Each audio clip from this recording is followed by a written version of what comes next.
புதுச்சேரி பாஜக சார்பில் விவேகானந்தரின் 163வது பிறந்த நாளை முன்னிட்டு நடைபெற்ற கிரிக்கெட் போட்டியில் பாஜக மாநில தலைவர் வி பி ராமலிங்கம் பந்து வீச உள்துறை அமைச்சர் நமச்சிவாயம் பேட்டிங் செய்து போட்டியை தொடங்கி வைத்தார்.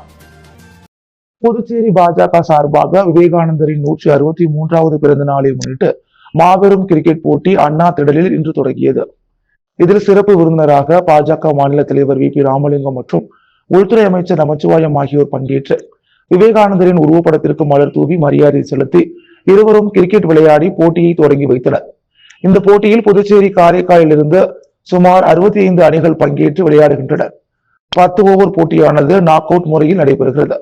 3 நாட்கள் நடைபெறும் இந்த கிரிக்கெட் போட்டியில் வருகின்ற 10ஆம் தேதி பரிசளிப்பு விழா நடைபெறுகிறது.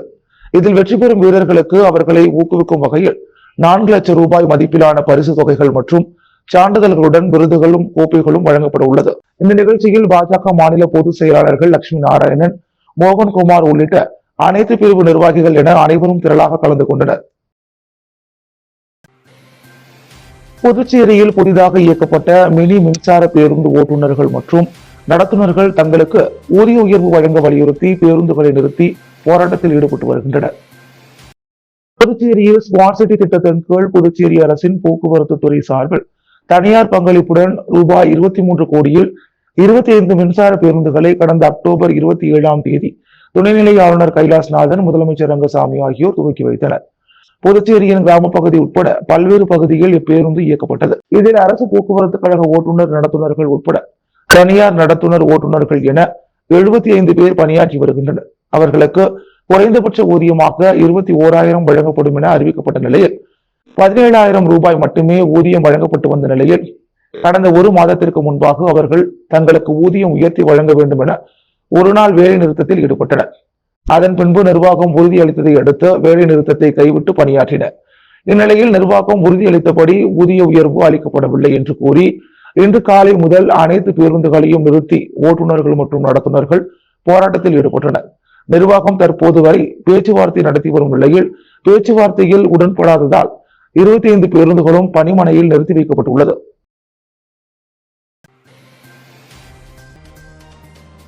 புதுச்சேரி அங்கன்வாடி ஊழியர்கள் சங்கத்தின் 7வது மாநில மாநாடு வருகின்ற 10 மற்றும் 11 ஆகிய 2 தினங்கள் நடைபெறுகிறது. இதில் புதுச்சேரி மற்றும் தமிழகத்தைச் சேர்ந்த முக்கிய நிர்வாகிகள் கலந்து கொண்டு சிறப்புரை வழங்குகின்றனர். இது தொடர்பாக செய்தியாளர்களை சந்தித்து அங்கன்வாடி ஊழியர்கள் சங்க செயலாளர் தமிழரசி கூறும் பொழுது, புதுச்சேரி அங்கன்வாடி ஊழியர்களுக்கு 7வது ஊதிய குழு பரிந்துரையை அமல்படுத்த வேண்டும், அங்கன்வாடி ஒப்பந்த ஊழியர்களை பணி நிரந்தரம் செய்ய வேண்டும், போனஸ், நிலுவைத் தொகை மற்றும் பணியில் இருந்த பணியாளர்களின் வாரிசுகளுக்கு கருணை அடிப்படையில் பணி வழங்க வேண்டும் என்பன கொண்ட கோரிக்கைகள் புதுச்சேரி அரசு நிறைவேற்ற வேண்டும் என்பதை வலியுறுத்தி அங்கன்வாடி ஊழியர் சங்கத்தின் 7வது மாநில மாநாடு வருகின்ற 10 மற்றும் 11ஆம் தேதி 2 நாட்கள் நடைபெறுகிறது என்று தெரிவித்தார். முதல் நாள் அன்று மாலை அங்கன்வாடி ஊழியர்கள் மாபெரும் கோரிக்கை பேரணி சுபையா சிலை அருகிலிருந்து புறப்பட்டு நவீனா கார்டன் திருமண மண்டபத்தை அடைந்து அங்கு மாநாடு நடைபெற உள்ளது என்று குறிப்பிட்ட தமிழரசி, மாநாட்டை முதலமைச்சர் ரங்கசாமி துவக்கி வைத்து வாழ்த்துரை வழங்குகிறார். அனைத்து இந்திய அங்கன்வாடி ஊழியர்கள் மற்றும் உதவியாளர்கள் சம்மேளன பொதுச் செயலாளர்கள் மற்றும் தமிழ்நாடு அங்கன்வாடி ஊழியர்கள் மற்றும் உதவியாளர்கள் கலந்து கொள்கின்றனர் என்று குறிப்பிட்டார். 2வது நாள் காலை பிரதிநிதிகள் மாநாடு நடைபெற உள்ளது. இந்த மாநாட்டை அகில இந்திய ஜனநாயக மாதர் சங்கத்தின் மூத்த தொழிற்சங்க தலைவர் சுதா சுந்தர்ராமன் துவக்கி வைத்து வாழ்த்துரை வழங்குகிறார். அனைத்து இந்திய அங்கன்வாடி ஊழியர்கள் மற்றும் உதவியாளர்கள் உள்ளிட்ட முக்கிய நிர்வாகிகள் கலந்து கொண்டு சிறப்புரையாற்ற உள்ளதாக தெரிவித்தார். பேட்டியின் போது அரசு ஊழியர் சம்மேளனத்தின் செய்தி தொடர்பாளர் கலைமாமணி டாக்டர் நமச்சிவாயம் உடனிருந்தார். புதுச்சேரி மாநில வன்னியர் சங்க தலைவர் இல நரசிம்மனின் பிறந்த நாளை முன்னிட்டு அவருக்கு முன்னாள் சபாநாயகர் வி பி சிவக்கொழுந்து, சப்தகிரி அறக்கட்டளை பொறுப்பாளர் வி பி எஸ் ரமேஷ்குமார் ஆகியோர் வாழ்த்துக்கள் தெரிவித்தனர். புதுச்சேரி மாநில வன்னியர் சங்க தலைவர் இல நரசிம்மன் பிறந்தநாள் விழா லாஸ்பேட்டை சட்டமன்ற தொகுதியில் மருத்துவர் ஐயாவின் ஆசியோடு சிறப்பாக கொண்டாடப்பட்டது. தொடர்ந்து அய்யனார் கோவிலில் சிறப்பு பூஜை செய்யப்பட்டு மரக்கன்று நடப்பட்டது. அதனை அடுத்து கவுண்டன்பாளையம் தாய் வீடு வன்னியர் சங்க அலுவலகத்தில் 100க்கும் மேற்பட்டோருக்கு அன்னதானம் வழங்கப்பட்டது. அதனை அடுத்து லாஸ்பேட்டை சுப்பிரமணியர் கோவிலில் தங்கத்தேர் இழுக்கப்பட்டு மூலவருக்கு சிறப்பு பூஜை செய்யப்பட்டது. தொடர்ந்து அவரது பிறந்தநாள் விழா கேக் வெட்டி கொண்டாடப்பட்டு அனைவருக்கும் அசைவ விருந்து வழங்கப்பட்டது. விழாவில் சிறப்பு அழைப்பாளராக முன்னாள் சபாநாயகர் சப்தகிரி வி பி சிவக்கொழுந்து, ஸ்ரீ சப்தகிரி அறக்கட்டளை பொறுப்பாளர் சப்தகிரி VPS ரமேஷ்குமார் ஆகியோர் கலந்து கொண்டு நரசிம்மனுக்கு பொன்னாடை போற்றி பூங்கொத்து கொடுத்து வாழ்த்துக்களை தெரிவித்தனர். மேலும் நிகழ்ச்சியில் பாட்டாளி மக்கள் கட்சியின் மாநில அமைப்பாளர் கணபதி, NR காங்கிரஸ் நிர்வாகி நந்தா ஸ்ரீதரன், நந்தா பூவராகவன், தொழிலதிபர் உத்தரவேல், தாவேக பொறுப்பாளர் சாமிநாதன், துறை வன்னியர் சங்க துணைத் தலைவர்கள் முருகன், நந்தகோபால், சுப்பிரமணி, வன்னியர் சங்க செயலாளர் ஹரி, ஜெயகாந்தன், வால்முனி, தனசேகர், சமூக முன்னேற்ற சங்க தலைவர் கிருஷ்ணமூர்த்தி, செயலாளர் சிவபிரகாசம், ஆலோசகர் சம்பந்தம், பாமக நகர தலைவர் தமிழ்ச்செல்வன், செந்தில் பன்னீர்செல்வம், பாமக ஊடக பிரிவைச் சேர்ந்த செல்வம், கிங் சேகர், பாமக லாஸ்பேட்டை தொகுதி தலைவர் திருமால், செயலாளர் ராம், லாஸ்பேட்டை தொகுதி இளைஞரணி தலைவர் ராஜா மூர்த்தி, மாநில தொகுதி நிர்வாகிகள், ஊர் பொதுமக்கள் பலர் கலந்து கொண்டு அவருக்கு வாழ்த்துக்களை தெரிவித்தனர். புதுச்சேரி ராஜீவ்காந்தி அரசு மகளிர் மற்றும் குழந்தைகள் மருத்துவமனையில் சுகாதார ஊழியர்கள் 2 மணி நேர பணி புறக்கணிப்பு போராட்டத்தில் ஈடுபட்டனர். புதுச்சேரி மாநில சுகாதார ஊழியர்கள் மத்திய கூட்டமைப்பு சார்பில் ராஜீவ்காந்தி அரசு மகளிர் மற்றும் குழந்தைகள் மருத்துவமனையில் 2 மணி நேர பணி புறக்கணிப்பு போராட்டம் நடத்தப்படும் என அறிவிக்கப்பட்டது. அரசு விதிகள் மற்றும் அரசு ஆணைகள் அடிப்படையில் நியமன விதிகள் திருத்தம் மற்றும் அரசு அறிவித்த சம்பள விகித மாற்றம், ஊழியர்கள் பணிக்கான அலவன்ஸ், ஊதியக்குழு அடிப்படையில் பணி கட்டமைப்பு ஆகிய கோரிக்கைகளை வலியுறுத்தியும் 20 ஆண்டுகளாக பணிபுரியும் ஊழியர்களை ஆணைப்படி பணி நிரந்தரம் செய்ய வலியுறுத்தி காலை 8 மணி முதல் 10 மணி வரை பணி புறக்கணித்து போராட்டம் நடைபெற்றது. புறநோயாளிகள் சிகிச்சை பிரிவு பாதிக்கப்படாத வகையில் இந்த போராட்டம் நடைபெற்றது. புதுச்சேரியில் படித்த இளைஞர்களுக்கு வேலைவாய்ப்பை உருவாக்கி தரக்கூடிய ஆட்சி மாற்றம் வேண்டும் என பட்டதாரி இளைஞர்கள் போர்க்கொடி உயர்த்தியுள்ளனர். இது தொடர்பாக சுதேசி பஞ்சாலை அருகே செய்தியாளர்களை சந்தித்த வேலையில்லா பட்டதாரி இளைஞர்கள் தினேஷ், விக்னேஷ், பாலகிருஷ்ணன் ஆகியோர் கூறும் பொழுது, புதுச்சேரியில் படித்த இளைஞர்களின் எண்ணிக்கை நாளுக்கு நாள் அதிகரித்து வருகிறது. ஆனால் இவர்கள் எல்லாம் வேலை வாய்ப்பு இல்லாமல் அண்டை மாநிலங்களுக்கு வேலையை தேடி செல்கின்ற அவல நிலை ஏற்பட்டுள்ளது. தற்போது இருக்கின்ற அரசும் இதற்கு முன்னால் இருந்த அரசும் படித்த இளைஞர்கள் பற்றி கவலைப்படுவதில்லை, வேலைவாய்ப்பு உருவாக்கி தருவதில்லை, புதிய தொழிற்சாலைகள் கொண்டு வருவதில்லை, தொழில்நுட்ப நிறுவனங்கள் கொண்டு வரப்படவில்லை, வேலைவாய்ப்பு தரக்கூடிய பஞ்சாலைகளை புறணமிக்கவில்லை என்று அடுக்கடுக்காக குற்றம் சாட்டினர். எனவே இனிவரும் காலங்களிலாவது படித்த இளைஞர்கள் தங்களுடைய வாழ்வாதாரத்தையும் குடும்ப சூழ்நிலையை கருத்தில் கொண்டு வேலைவாய்ப்பை உருவாக்கக்கூடிய ஆட்சி மாற்றத்தை உருவாக்க வேண்டும். உதாரணமாக பஞ்சாலையை திறந்து இளைஞர்களுக்கு வேலைவாய்ப்பை வழங்குவோம் என்று LJK கட்சி தலைவர் கூறுகிறார். இது போன்ற வேலைவாய்ப்புக்கு உத்தரவாதம் அளிக்கக்கூடிய ஆட்சி மாற்றத்தை நாம் உருவாக்க வேண்டும் என்று அவர்கள் கேட்டுக்கொண்டனர். இன்னும் பலதரப்பட்ட மக்கள் கூலி வேலை செய்து பிழைக்கிறார்கள், வீடு வாசல் இல்லாமல் தவிக்கிறார்கள். பல ஆயிரம் ஏக்கர் இடங்கள் இருந்தும் அவர்களுக்கு மனைப்பட்டா இதுவரை வழங்கப்படவில்லை, அடிப்படை வசதிகள் நிறைவேற்றி தரப்படவில்லை என்று பல்வேறு குற்றச்சாட்டுகளை கூறிய அவர்கள் இனிவரும் காலங்களிலாவது இளைஞர்கள் வேலைவாய்ப்பு தரக்கூடிய ஆட்சி மாற்றத்தை உருவாக்க வேண்டும் என்று உறுதிபட தெரிவித்தனர். லட்சிய ஜனநாயக கட்சி சார்பில் பொங்கல் பண்டிகையை முன்னிட்டு ஜான்குமார் நகரில் நடைபெற்ற கோலப் போட்டியை லட்சிய ஜனநாயக கட்சி மகளிர் அணி தலைவி பிரபாதேவி துவக்கி வைத்து பார்வையிட்டார். லட்சிய ஜனநாயக கட்சியின் தலைவர் ஜோ சார்லஸ் மார்டின் ஆலோசனையின்படி லட்சிய ஜனநாயக கட்சி மகளிர் அணி தலைவி பிரபாதேவி ஏற்பாட்டில் பொங்கல் பண்டிகையை முன்னிட்டு உழவர்கரை தொகுதிக்குட்பட்ட ஜான்குமார் நகர் பகுதியில் மகளிருக்கான கோலப் போட்டி சிறப்பாக நடத்தப்பட்டது. இந்த போட்டியில் 150க்கும் மேற்பட்ட மகளிர் தங்களது இல்லங்களில் வாசலில் பொங்கல் பண்டிகையை பிரதிபலிக்கும் வகையில் அழகிய வண்ண கோலங்களை வரைந்து உற்சாகமாக பங்கேற்றனர். கட்சியின் மகளிர் அணி தலைவி பிரபாதேவி போட்டியில் பங்கேற்ற மகளிரின் கோலங்களை நேரில் பார்வையிட்டு அனைவருக்கும் வாழ்த்துக்களை தெரிவித்துக் கொண்டார். தொடர்ந்து உழவர்கரை தொகுதி சட்டமன்ற உறுப்பினர் சிவசங்கரன் கோலப் போட்டியை ஏற்பாடு செய்த மகளிர் அணி தலைவி பிரபாதேவிக்கு வாழ்த்துக்களை தெரிவித்ததுடன் கோலப் போட்டியில் பங்கேற்ற அனைத்து மகளிரையும் நேரில் சந்தித்து வாழ்த்துக்கள் தெரிவித்துக் கொண்டார். இப்போட்டிக்கான பரிசளிப்பு விழா மற்றும் மாநில மகளிர் அணி சார்பில் நடைபெறும் முப்பெரும் விழா வருகின்ற 11ஆம் தேதி நடைபெற உள்ளது. இதில் முதல் பரிசாக ஃப்ரிட்ஜ், 2ஆம் பரிசாக 32 இன்ச் டிவி, 3ஆம் பரிசாக வாஷிங் மிஷின், சிறப்பு பரிசாக பட்டுப்புடவை ஆகியவை வழங்கப்பட உள்ளது. இந்த நிகழ்ச்சியில் லட்சிய ஜனநாயக கட்சியின் தலைவர் ஜோ சார்லஸ் மார்டின் கலந்து கொண்டு கோலப் போட்டியில் பங்கேற்ற மகளிருக்கு பரிசுகளை வழங்குவதுடன் உழவர்கரை தொகுதியில் 3000க்கும் மேற்பட்டோருக்கு நலத்திட்ட உதவிகளை வழங்க உள்ளார். தமிழக வெற்றி கழகத்தில் இணைந்த முன்னாள் சட்டமன்ற உறுப்பினர் பெரியசாமிக்கு புதுவை மற்றும் நெட்டப்பாக்கம் தொகுதி பொதுமக்கள் வாழ்த்துக்களை தெரிவித்து வருகின்றனர். நெட்டப்பாக்கம் முன்னாள் சட்டமன்ற உறுப்பினர் பெரியசாமி, தமிழக வெற்றி கழக முக்கிய நிர்வாகிகள் புஷி ஆனந்த், செங்கோட்டையன், ஆதவ் அர்ஜுனா ஆகியோர் தலைமையில் புதுவை நிர்வாகிகள் சாமிநாதன், அசன்னா ஆகியோர் முன்னிலையில் தமிழக வெற்றிக் கழகத்தில் விஜயுடன் தன்னை இணைத்துக் கொண்டார்.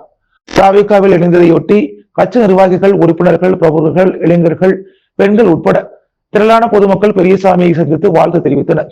2026 சட்டமன்ற தேர்தலில் நெட்டப்பாக்கம் தொகுதியில் போட்டியிடுவதற்கு என்ஆர் காங்கிரஸ், திமுக, தாவேகா, ஏனைய கட்சிகள் உட்பட சுயேட்சைகள் பலர் போட்டியிடுவதற்கு ஆயத்தமாகி வருகின்றனர். இந்த நிலையில் தமிழக வெற்றிக் கழகம் சார்பில் நெட்டப்பாக்கம் வேட்பாளராக பெரியசாமி தேர்தலில் போட்டியிடுவது கிட்டத்தட்ட உறுதியாகியுள்ளது.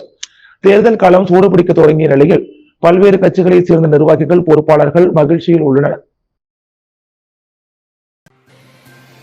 அனைத்து இந்தியர்களுக்கும் காப்பீடு அவசியம் என்பதை வலியுறுத்தி டாடா ஏஐ லைஃப் இன்சூரன்ஸ் சார்பில் விழிப்புணர்வு நடைபயணம் நடைபெற்றது.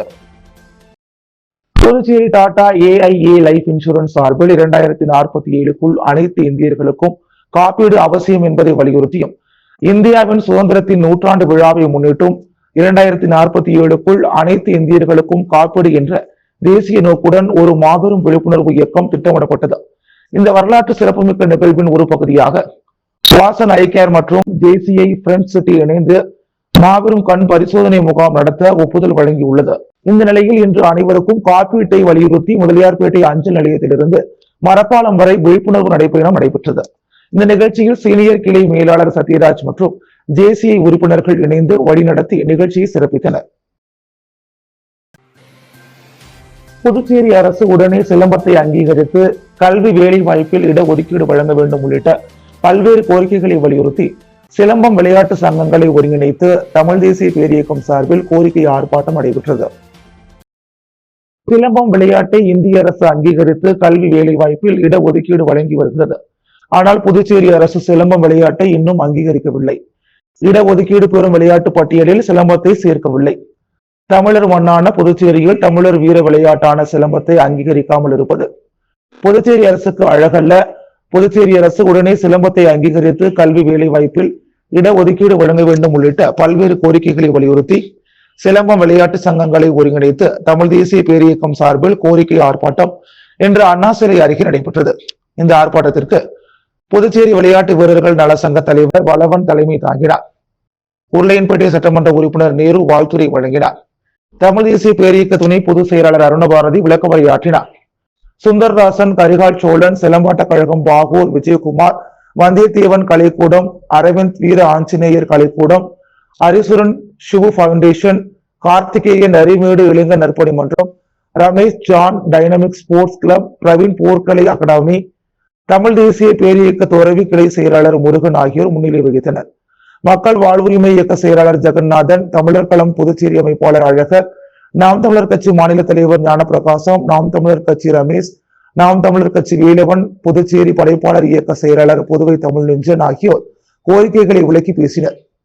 நாம் தமிழர் மகளிர் பாசறை ஒருங்கிணைப்பாளர் கௌரி, தமிழ் தேசிய பேரியக்க வடக்கு கிளை செயலாளர் சத்தியமூர்த்தி, ஐவேலி குமார், தெய்வ தமிழ் பேரவை புதுச்சேரி ஒருங்கிணைப்பாளர் சிவராஜாராம், ராஜ்குமார், ஆறுமுகம், அரங்கத்துறை, 150க்கும் மேற்பட்ட சிலம்ப விளையாட்டு வீரர்கள் இந்த ஆர்ப்பாட்டத்தில் பங்கேற்றனர்.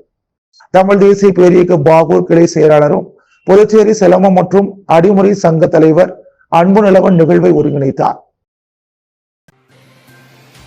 தொழிலதிபரும் சமூக சேவகியுமான பத்மாவதி மணிகண்டன் திருமண நாளை முன்னிட்டு நலத்திட்ட உதவிகள் வழங்கப்பட்டன. கரும்புலிகள் ஆதித்ய அறக்கட்டளையின் நிறுவனரும் தொழிலதிபரும் சமூக சேவகியுமான பத்மாவதி மணிகண்டனின் திருமண நாளை முன்னிட்டு ஏழை எளிய மக்களுக்கு நலத்திட்ட உதவிகள் வழங்கப்பட்டன. சுமார் 300 ஏழை எளிய மக்களுக்கு சிக்கன் பிரியாணி வழங்கப்பட்டது. மேலும் கரும்புலிகள் ஆதித்ய அறக்கட்டளையின் மூலம் ஆட்டோ ஓட்டுநர் லோகநாதன் என்பவருக்கு நிரந்தர வாழ்வாதாரத்திற்காக ஆட்டோ வழங்கப்பட்டது. போதையில் இருந்து இளைஞர்களை மீட்டு எடுக்கவும், போதையில்லா புதுச்சேரியை உருவாக்கிடவும் இளைஞர்களுக்கு விளையாட்டு உபகரணங்கள் வழங்கப்பட்டன. கரும்புலிகள் ஆதித்ய அறக்கட்டளை புதுச்சேரி மாநிலத்தில் ஏழை எளிய மக்களின் வாழ்வாதாரத்தை மேம்படுத்தவும், இளைஞர்களை நல்வழிப்படுத்திடவும் பல்வேறு நலத்திட்டங்களை செயல்படுத்தி வருகிறது.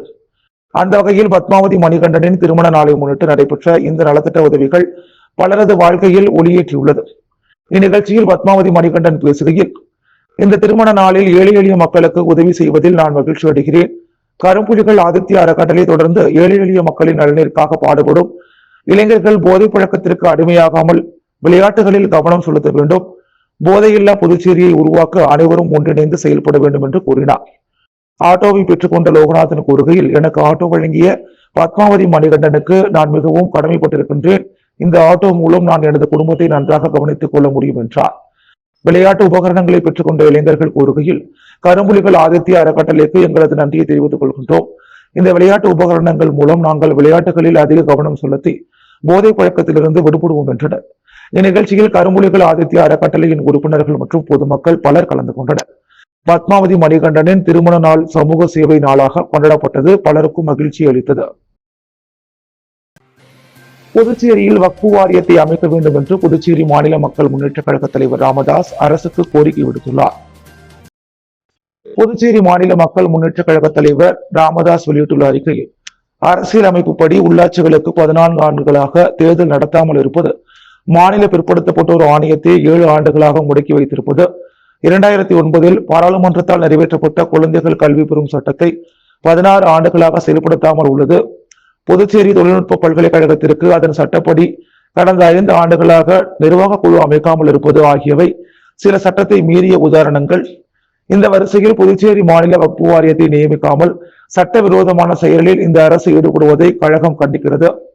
வக்ஃபு சட்டம் 1995 படி புதுச்சேரியில் மாநில வக்ஃபு வாரியம் ஒரு சட்ட அமைப்பாக உருவெடுத்தது. அதன்படி புதுச்சேரி யூனியன் பிரதேசத்தில் பதியப்பட்டுள்ள 43 மசூதிகளின் சொத்தை இந்த வாரியம் நிர்வகித்து வருகிறது. இந்த வாரியத்தின் பதவிக்காலம் 2015 முடிந்தது. அதற்கு பிறகு 2022 அது சீரமைக்கப்பட்டதாக கூறப்பட்டது. ஆனால் அதற்கான தலைவரோ உறுப்பினர்களோ நியமிக்கப்படவில்லை. எனவே கடந்த 10 ஆண்டுகளாக புதுச்சேரி மாநிலத்தில் வக்ஃபு வாரியம் செயல்படவில்லை. இந்த மாற்றங்களை எல்லாம் உருவாக்கி மாநில வக்ஃபு வாரியத்தை அரசு உடனடியாக நியமிக்க வேண்டும். இதன் தலைவரை அரசே நியமனம் செய்து கொள்ளலாம். இந்த வாரியம் இல்லாததால் மசூதிகள் முறையாக பராமரிக்கப்படவில்லை. அவற்றின் வசம் உள்ள சொத்துக்கள் தவறாக பயன்படுத்துவதாக சொல்லப்படுகிறது. வக்ஃபு சொத்துக்களில் இருந்து கிடைக்கப்படும் வருமானம் குறிப்பிட்ட நோக்கங்களுக்கு செலவு செய்யப்படுகிறதா என்று கவனிக்க முடியவில்லை. இழக்கப்பட்ட சொத்துக்களை மீட்க முடியவில்லை. அரசு கொடுக்கும் மானிய உதவியை பெற முடியவில்லை. பல மசூதிகளுக்கு மூத்த பள்ளிகள் நியமிக்கப்படவில்லை. ஓய்வூதிய திட்டம், மாணவர்களுக்கான கல்வி உதவித்தொகை, சொத்தை பற்றிய ஆவணங்களை முறையாக டிஜிட்டல் மயமாக்குவது போன்ற காரியங்கள் மேற்கொள்ளப்படவில்லை. மத்திய வக்ஃபு வாரியத்தின் திட்டங்களையும் தேசிய வக்ஃபு வளர்ச்சி நிறுவன திட்டங்களையும் புதுச்சேரியில் செயல்படுத்த முடியவில்லை. தமிழகம் உள்ளிட்ட பல மாநிலங்களில் மாநில வக்ஃபு வாரியங்கள் தொடர்ந்து செயல்பட்டு வரும் பொழுது ஏன் புதுச்சேரியில் மட்டும் இஸ்லாமியர்களுக்கு உரிய சட்டத்தை 10 ஆண்டுகளாக செயல்படுத்த முடியவில்லை? எனவே புதுச்சேரி அரசு உடனடியாக இந்த வக்ஃபு வாரியத்தையும் வக்ஃபு தீர்ப்பாயத்தையும் அமைக்க வேண்டும் என்றார். புதுச்சேரி ஆல்பா கலை மற்றும் அறிவியல் கல்லூரி மாணவர்கள் பன்னாட்டு நிறுவனத்தில் பணி நியமன ஆணை பெற்று சாதனை படைத்துள்ளனர். புதுச்சேரி பாகூர் ஆல்பா கலை மற்றும் அறிவியல் கல்லூரி மாணவர்கள் ஆஸ்திரேலியாவை சேர்ந்த பன்னாட்டு நிறுவனம் நியூட்ரி குழுமம் நடத்திய வளாக நேர்முக தேர்வில் தேர்வு செய்யப்பட்டு சர்வதேச வேலைவாய்ப்பு பெற்றுள்ளனர். இந்த தேர்வில் மாணவ மாணவிகள் யோகேஷ், மனிஷா, மோகன்ராஜ், நிவேதா மற்றும் லாவண்யா ஆகிய 5 மாணவ மாணவிகளுக்கு பணி நியமன ஆணை வழங்கும் நிகழ்வு பள்ளி வளாகத்தில் நடைபெற்றது. இதில் நியூட்ரின் குழுமத்தின் தலைமை நிர்வாக அதிகாரி கார்த்திகேயன் மாணவர்களுக்கு பணி நியமன கடிதங்களை வழங்கினார். தொடர்ந்து சாதனை படைத்த மாணவர்களை ஆல்பா கல்வி நிறுவனங்களின் இயக்குனர் தனதியாவுக்கு பாராட்டி வாழ்த்துக்களை தெரிவித்தார். நிகழ்ச்சியில் மாணவ மாணவிகள், ஆசிரியர்கள் திரளாக கலந்து கொண்டனர். முதலியார்பேட்டையில் தார் சாலை மறுசீரமைப்பு பணியை தொகுதி சட்டமன்ற உறுப்பினர் சம்பத் தொடங்கி வைத்தார்.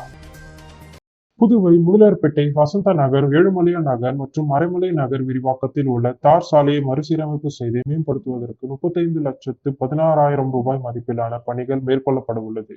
இதற்கான பூமி பூஜை விழா முதலியார்பேட்டை சட்டமன்ற உறுப்பினர் சம்பத் தலைமையில் நடைபெற்றது. இந்த திட்டத்தின் மூலம் முதலியார்பேட்டையில் உள்ள பகுதிகளான வசந்தா நகர், ஏழுமலையா நகர் மற்றும் மறைமலை நகர் விரிவாக்கத்தில் உள்ள 2500 மக்கள் பயனடைவர். விழாவின் போது தலைமை பொறியாளர் வீரச்செல்வம், பொறியாளர் சுந்தரமூர்த்தி, பொது சுகாதார கோட்ட செயற் பொறியாளர் பக்தவச்சலம், உதவி பொறியாளர் ரமேஷ்குமார், இளநிலை பொறியாளர் தேவி பாரதி மற்றும் முக்கிய பிரமுகர்கள், பொதுமக்கள் பங்கேற்றனர். RLV மக்கள் முன்னேற்ற கழகத்தில் மாநில இளைஞரணி மாணவர் அணி அமைப்பாளர்களை மாநில தலைவர் RL வெங்கட்ராமன் தேர்ந்தெடுத்து அறிவித்துள்ளார். புதுச்சேரி RLV மக்கள் முன்னேற்ற கழகத்தின் தலைவர் RL வெங்கட்ராமன் செய்தியாளர்களிடம் கூறும்பொழுது, கட்சி வளர்ச்சியை கருத்தில் கொண்டு மாநில அளவில் பல அணிகளை உருவாக்குகின்றன வகையில் மாநில மகளிர் அணிக்கு அமைப்பாளர் நியமனம் செய்துள்ளோம். அதன் தொடர்ச்சியாக தற்போது மாநில இளைஞர் அணி மற்றும் மாநில மாணவர் அணிக்கு அமைப்பாளர்களை நியமித்து அறிவித்துள்ளோம். மாநில இளைஞரணி அமைப்பாளராக உருளையன்பேட்டை தொகுதியை சார்ந்த ராஜாவை நியமனம் செய்து அறிவித்துள்ளோம். அவர் சபரி டிஜிட்டல் என்னும் பேனர் தயாரிப்பு செய்து கொடுக்கும் வியாபாரம் செய்து வருகிறார். மேலும் சமூக பணியில் மிகுந்த ஆர்வம் உள்ளவர். வியாபார ரீதியாக புதுச்சேரி மாநில மக்களுடனும் இளைஞர்களுடனும் நல்ல தொடர்பு வைத்துள்ளவர். சமூக சேவகர் ஆவார். மேலும் மாநில மாணவர் அணிக்கு மாநில அமைப்பாளராக தட்டாஞ்சாவடி தொகுதியை சார்ந்த ஆண்ட்ரூ ஜோசப்பை நியமித்து அறிவித்துள்ளோம். அவர் BA, B.Ed மற்றும் MA படித்தவர். இன்றும் கூடுதலாக ஒரு MA படித்துக் கொண்டிருப்பவர். மாணவர்கள் முன்னேற்றத்தில் மிகவும் அக்கறை கொண்டவர். கல்வியில் சிறந்த ஆர்வம் கொண்டவர். அனைத்து கல்லூரி மற்றும் பள்ளி மாணவர்கள் மத்தியில் நன்கு பழகி நல்ல தொடர்பு வைத்துள்ளவர். மாணவர்களின் வளர்ச்சி மற்றும் எதிர்காலத்தை பற்றி மிகுந்த அக்கறை கொண்டவர் என்கிற காரணத்தினால் அவரை மாணவர் அணியின் மாநில அமைப்பாளராக நியமித்து உள்ளோம் என்றார். அறிவிப்பின் போது சிவகுமரன், கோமதி, சுப்பிரமணியன், வாசுகி, முருகன் ஆகியோர் உடன் இருந்தனர். ஆகவே கழக தொண்டர்கள் அனைவரும் RLV மக்கள் முன்னேற்ற கழகத்தின்